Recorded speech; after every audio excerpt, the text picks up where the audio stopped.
नहीं चाहते। साथियों, एक उदाहरण देना चाहूंगा। एक मधुमक्खी होती है, वो अलग अलग सब जने सारा और पानी लेने के लिए जाती है, और जब उनके ऊपर कोई आपत्ति आती है तो वही मधुमक्खी एक होकर के जवाब देते कि नहीं देते साथियों? तो हमें क्या करना पड़ेगा?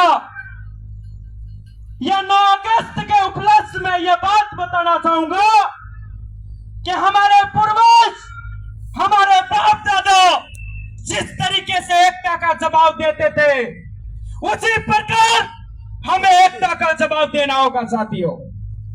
हम कब तक अकेले अकेले भागेंगे? हम कब तक हमारे एरिया में खींचातानी करेंगे? हमें एकजुट होना पड़ेगा साथियों। एक बात और बताना चाहूंगा, मैं किसी व्यक्ति को इस अंगुली से मारता हूं, उनको वो नहीं मरेगा। 2 अंगुली से मारूंगा तो वो नहीं मरेगा। पूरी थप्पड़ मारूंगा, हो सकता है वो घायल होगा।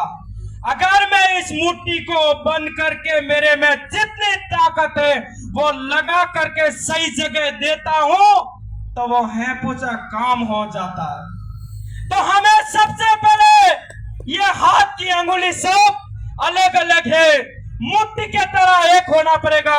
ये अंगुली जिस तरीके से एकता का जो जवाब देती है, सामने कैसा भी व्यक्ति है वो चले जाता है। इसी प्रकार आदिवासी समाज को और आदिवासी समुदाय को अगर वास्तविक कुछ करना है तो हमें एक होना पड़ेगा साथियों। जब तक हम एक नहीं होते हैं, जब तक कुछ नहीं हो सकता है। हमारी मकसद राणा पूजा भील को माला पहनाने से हमारा मकसद जो है वो पूरा नहीं होगा। हमारा मकसद भील प्रदेश झंडे लगाने से हमारा जो सपना है, जो हमारा मकसद है वो पूरा नहीं होगा साथियों। वास्तविक हमारे दिलो दिमाग के अंदर जो बात होनी चाहिए, राणा पूजा भील ने क्या किया वैसा हमें करना पड़ेगा। टांटिया मामा ने क्या किया वैसा हमें करना पड़ेगा। भगवान बिरसा मुंडा ने क्या किया वैसा हमें करना पड़ेगा साथियों। कई सारे हमारे बीच में लड़ते लड़ते हमारे नौजवान साथी शहीद हो जाते हैं और उनके विचारधारा को हम मार डालते हैं और उनको भूल जाते हैं। भूलने के बाद अपने अपने विचारधारा चलाते हैं, अपने अपने संगठन बनाने लग जाते हैं। अरे कौन मना कर रहा है आप लोगों को? आइए आदिवासी परिवार के अंदर, विद्यार्थी है तो विद्यार्थी मोर्चा के अंदर काम करिए, युवा है तो युवा मोर्चा के अंदर काम करिए। 40-45 साल का कोई व्यक्ति है तो भील प्रदेश मुक्ति मोर्चा में काम करिए। ऐसा कोई और बड़ी एज का है तो प्रभारी बन के काम करिए। अगर कोई ऐसा व्यक्ति है तो उनके सदस्य बन के काम करिए।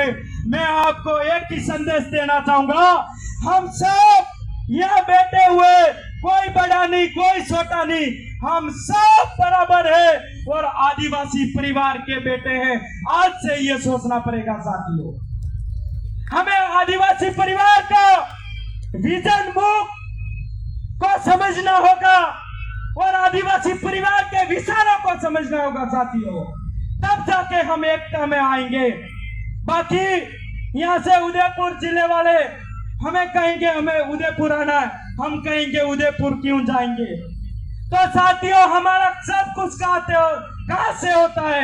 अगर गांव में छोटा भी कोई काम पड़ता है तो जिला कलेक्टर से वो काम होता है। इसलिए हम लोगों को इस बार हो सके आपसी मनमुटाव, आपसी खेसातानी से आप लोगों ने कई छोटे मोटे प्रोग्राम अलग किए होंगे, लेकिन आने वाले समय में आप लोगों को ये गांठ बांधनी होगी कि हम लोग कोई भी करेंगे लेकिन एक होकर के काम करेंगे तो जाके इस विरोधियों को जवाब दे पाएंगे, बाकी नहीं दे पाएंगे।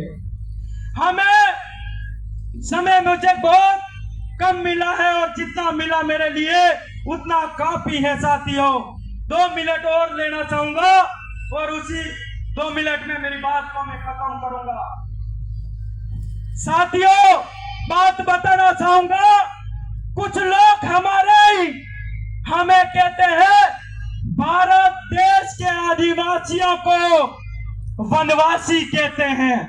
अरे उन लोगों को मैं कह देना चाहता हूं, उधर खराड़ी के धरती से ये यहाँ पे बैठे हुए इस पंडाल में जितने भी बैठे हुए, ये वनवासी नहीं, इस देश के मूल मालिक है। ये गलतफहमी निकाल दीजिए। दूसरी बात, आदिवासी समुदाय के असामाजिक तत्व के लोग, अपने ही लोग आदिवासी समाज को जमीनों से, जल जंगल जमीनों से बेदखल कर रहे हैं, उनके मकान तोड़े जा रहे हैं। इस चीजों को भी सोचने और समझने की जरूरत है। दूसरी बात, आदिवासी समुदाय के अंदर मंदिरों की जरूरत नहीं है, सबसे ज्यादा स्कूल और टीचरों की जरूरत है। आदिवासी समाज के अंदर शिक्षा की जरूरत है। इस धार्मिक और इस चीजों की हमें जरूरत नहीं है। इसी आशा के साथ धन्यवाद। जय जोहार, जय आदिवासी, जय कुल प्रदेश। साथियों, नारा बोलना चाहूंगा, उसी आशा के साथ मेरी वाणी को समाप्त करूंगा। जय जोहार का नारा है भारत देश। अरे आवाज दो। दादा माइक में आप ना बोले, मैं देखना चाहता हूं। मैं भी माइक छोड़ रहा हूं, इनकी आवाज ज्यादा है या मेरी? साथियों, आवाज दो।